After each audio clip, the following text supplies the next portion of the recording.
Okay. Good morning guys. Magandang umaga sa lahat ng sumusubaybay o subscriber ng Danny Guzman. Handyman po na sa YouTube. May dumating po dito isang electric fan. Ayaw umandar. Ngayon po, gagamitan po natin ng tester. Ayan. Ayan, ayan. Tester po natin. Ito po yung kanyang common wire. Ito.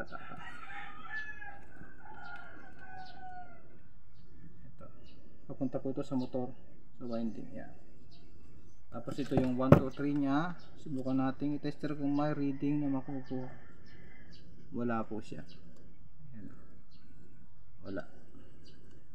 So possible na sira po nito ay thermal fuse. Ayan po, oh. Yan. Tanggal na. Ayan. Titesterin natin yung kanyang thermal fuse kung ito bagay ano na sira. Ito ba yung thermal fuse niya, no? Magkarugtong po yan. Ayun, yung dalawang yung malaki. Madaling mahalata po yan. Dalawang malaki ang kanyang kwan. Ayan, oh, wala din talaga. Wala. Yan, magpapalit po tayo ng thermal fuse. Ito. Okay, salamat po. Yun po sa akin ay tip lamang po. Yan, baka sabihin po ng iba ay motor na po ang sira, hindi po. Thermal fuse lamang po ang sira niyan. Halagang 10 piso lamang po.